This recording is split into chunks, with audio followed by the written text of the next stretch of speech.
I grew up in a very small town in central Victoria with my family, my mum and my dad, and my 4 brothers and my sister, in a small town called Elphinstone.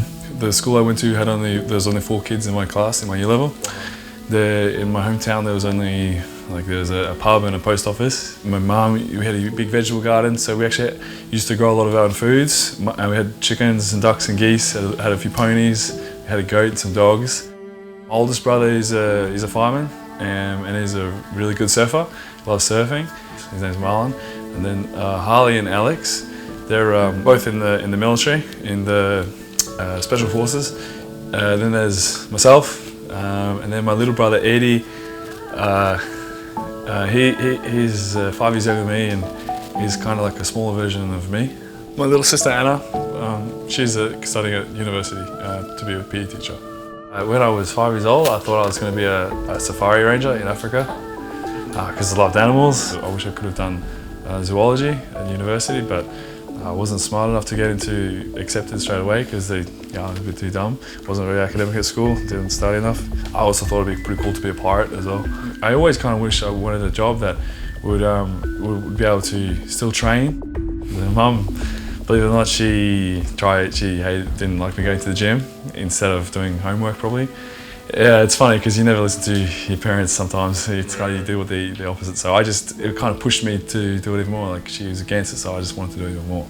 Became officially a professional in South Korea actually. I just went to junior universe and I literally had no money, nothing.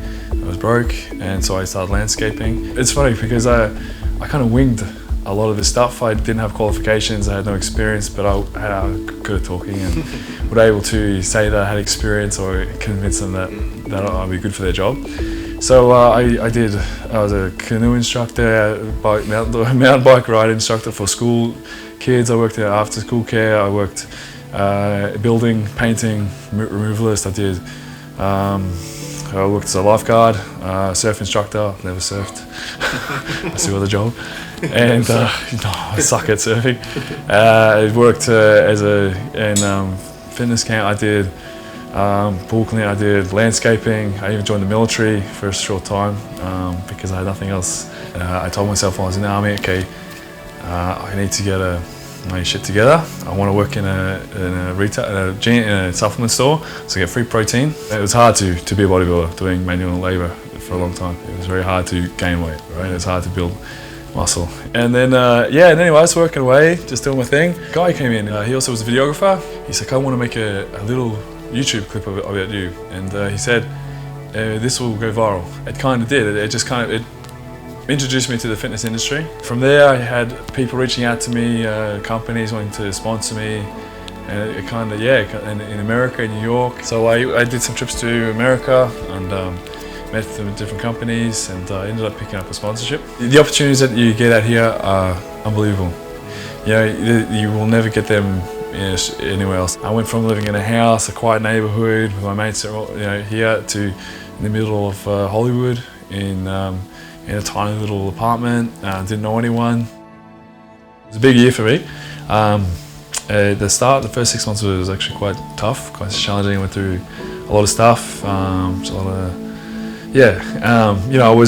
had a lot of sponsors. I had a clothing sponsorship and I had a supplement sponsorship.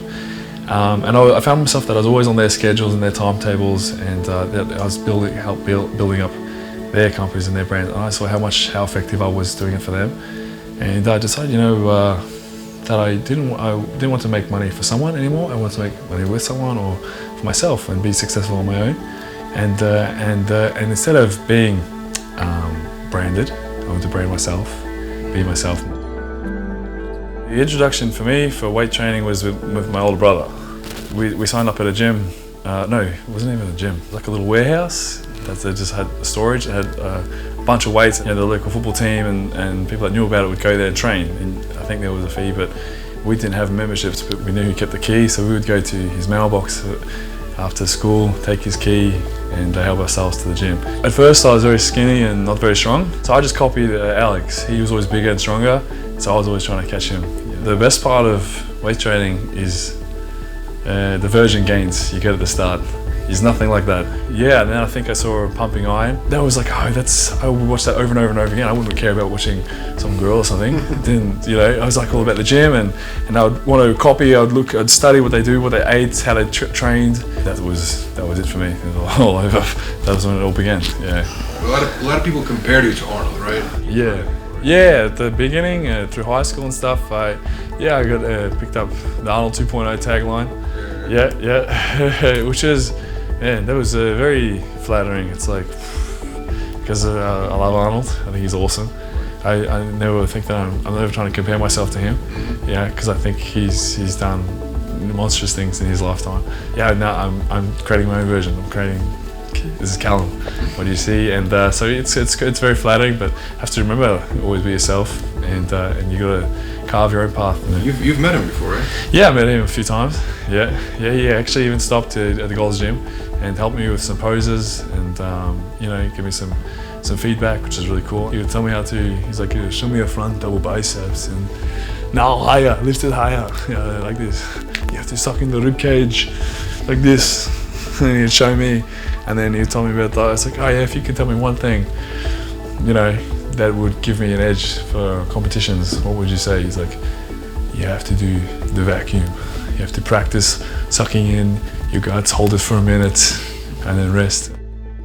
My normal day for getting ready for a competition, my main approach is to never have any expectations.